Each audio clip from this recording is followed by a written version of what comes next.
I've been talking to this cell phone for almost 15 minutes now and only just realized it wasn't recording.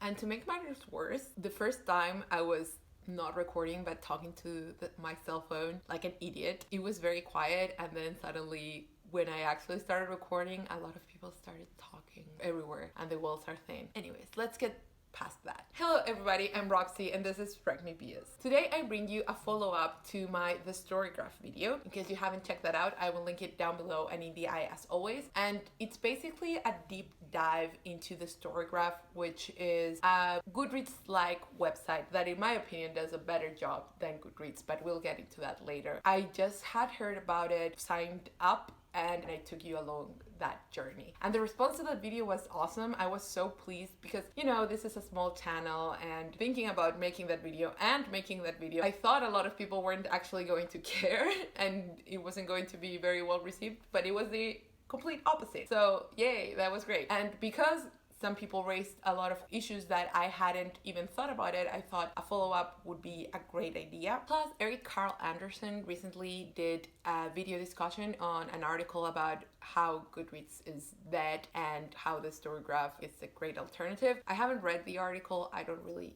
care. I just don't think Goodreads is dead yet. And I don't really care what happens to Goodreads. I'm more focused on, you know, this new website, which, as I said, I've switched to and I've been using for a couple of weeks now, and so I wanted to tell you what that experience has been like, and also just bring in some of the comments and questions, plus some of the points raised by Eric on his video, which I also will link down below because I think it's very, very interesting, and the discussion in the comments was also really great. Let's start. Well, I like that the Storygraph is not owned by an evil empire, but also because it's just a really great website that really fit my own needs, which are mainly cataloging. I joined Goodreads to track my books before I even thought about using a spreadsheet. It was my first idea of how to catalog books, but I do also use a spreadsheet. That's important to mention. There is some overlap, but on my spreadsheet, I put every single book I start and when I started, just in case, even if I don't finish it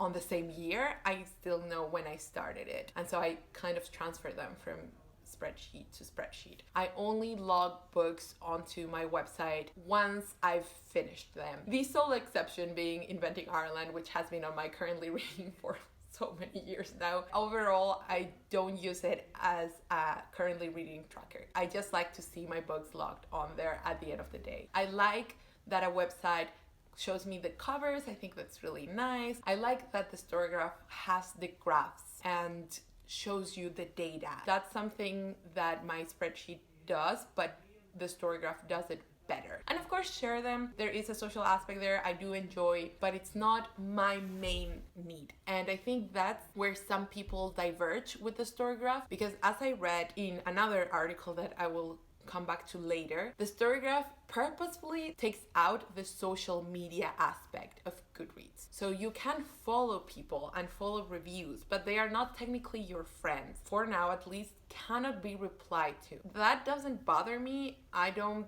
go to Goodreads for discussions. I do read the reviews sometimes, but my main idea of social media regarding books is BookTube and sometimes BookTwitter or Bookstagram, but mainly BookTube. But I do realize that if people only have Goodreads as a forum, or like Goodreads is their main social platform to discuss books, I see how the Storygraph doesn't measure up in that way. So I think a lot of people are using it, but there's not a community building around it. That could be an important aspect to step it up on. Again, it's not an issue for me because I want it mainly for cataloging, but if people don't have other spaces and they use Goodreads as their main space, that aspect hasn't developed yet. Regarding that, I also think integration with other websites will be crucial. So Goodreads has all these widgets that I think are very helpful and they are very flashy, and if you have a book blog, it's very nice to have those. That is not an option yet on the Storygraph, and I think those will help. That sort of dialogue between different bookish platforms will be very helpful. And another issue that I hadn't really thought about, although I did show them on my video, are recommendations. I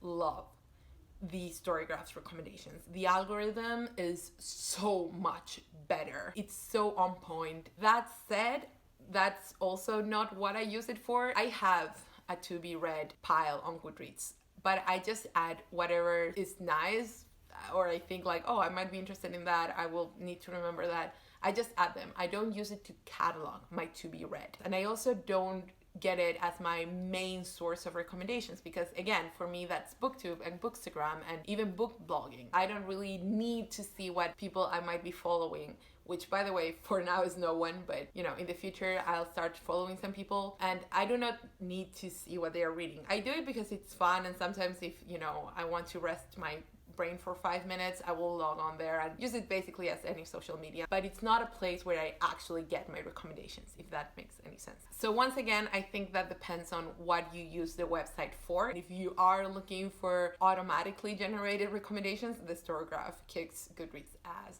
any day. Another thing that the Storygraph does that I mentioned that I really loved is that it decenters stars.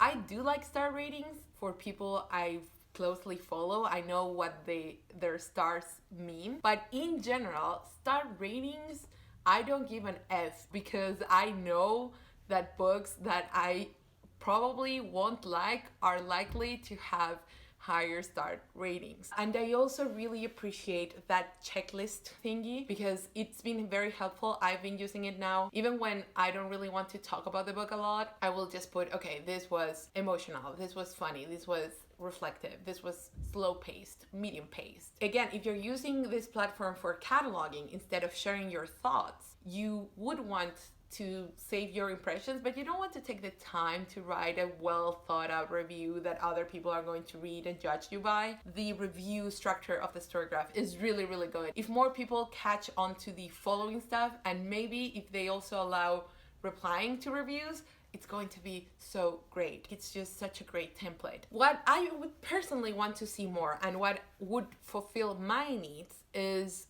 better edition integration. As I mentioned in that video, the same book translated to different languages is not considered to be one sole book. I also think, aesthetically speaking, it's really nice to be able to find your edition, and Goodreads, of course, has so much data about that. That said, the search function of Goodreads on those different editions sucks. The Storygraph will want to do edition integration, but they can do it in a way that's much better. So things that make it easier to locate. I've seen a lot of people complain about how the search tool by Goodreads rarely shows them their books, or sometimes will suggest more popular books first if they have the same name, instead books that are more pertinent to what you've already searched. I have had some troubles on the search engine on Goodreads, but it's not the biggest deal for me. I will say though that in the Storygraph, there have been some problems where if you misspell something, it doesn't find it, but then try to add it, you can add books. That's something I discovered, which was amazing. If you're trying to add a book that's already there, they will tell you like, is this the book you're looking for? In terms of corpus or data input, I think it's very good. There hasn't been a book that I haven't found yet. Another thing is that I would love to see more information on the book, on the profile of the book. For example, page count, yes, but also date of release, which is there, date of release of the book. And what I love about Goodreads, I have to admit, is that they tell you when your edition was released as well as the original release. If you read a lot of classics, or if you read nonfiction which gets many corrections and additions, for me it's very important to know that needs to be improved. Same when you go to the author page. I think the author page is a bit lacking. Could be better organized, more information presentation. That's what I would personally like to see. Maybe some shelving options beyond marking it as owned and not owned, being able to within your own create shelves as horror, romance, literary fiction, nonfiction, biography, etc. would be very, very useful. Again, it's not something that I do because I don't catalog my actual physical books there, but I can see why people would need that. So yeah, that was my follow-up. I think I addressed everything. As I've said, I've already switched. I really love it. I hope you will consider it too. I don't think it's optimal just yet. I think it's better than Goodreads, especially for my needs. It does need tweaking, but it is a better website. So I'm not going to judge it by the same standard of a website that has been around for years and has been so freaking slow making progress. Plus, you know, the evilness aspect. Even beyond that, I do think it's just a better designed website and a website that really cares about catering to the users. That said, I will be checking out some other websites because Alex from Big Out Books commented with a wonderful article. That's where I read the taking out the social media aspect. The author of that article mentioned that, and they give a list of other similar websites. So I will be checking them out and showing them to you. I will be creating accounts and doing the whole process the same as I did with the Storygraph video. But honestly, I don't think I'm going to switch unless it's like a wonderful top-notch website, because I really, really do love the Storygraph. But I think it's good to browse around and to show you some other possibilities. Those videos are coming sometime in the short term-ish future. That was it. I hope you liked this video. If you liked it, please give it a thumbs up. Please subscribe and comment. What do you think about all of this? And what are the main features that you care about and that you would want to see either on the Storygraph or on Goodreads or on whatever website you use. See you next time. By the way, next time I will bring a wrap-up. Book reviews on the way. And what do you use and why do you use whatever website you use? Like, what's